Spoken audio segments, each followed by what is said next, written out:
Social মিডিয়ার আলোচিত মুখ এবং নারী উদ্যোক্তা রুবাইয়াত ফাতেমা তনির স্বামী শাহাদাত হোসেন গত 15 জানুয়ারি মারা গেছেন। থাইল্যান্ডের রাজধানী ব্যাংককে স্থানীয় সময় রাত 3টা 3 মিনিটে মৃত্যু হয় তার।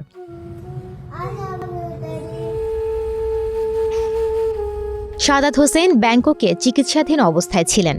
তনি তার স্বামীর সুস্থতার জন্য এয়ার অ্যাম্বুলেন্সে ব্যাংককে উন্নত চিকিৎসার জন্য নিয়ে যান। সেখানে চিকিৎসা ব্যয়বহুল হওয়ার পরও তিনি তার স্বামীর চিকিৎসা চালিয়ে গেছেন।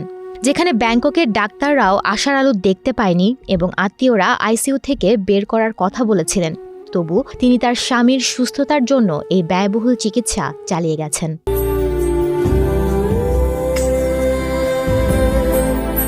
স্বর্ণের গহনার প্রতি মেয়েদের অন্যতম আকর্ষণ থাকে। রুবাইয়াত ফাতেমা তনি তার স্বামীর চিকিৎসার জন্য তার সেই গহনা বিক্রি করে দিয়েছেন।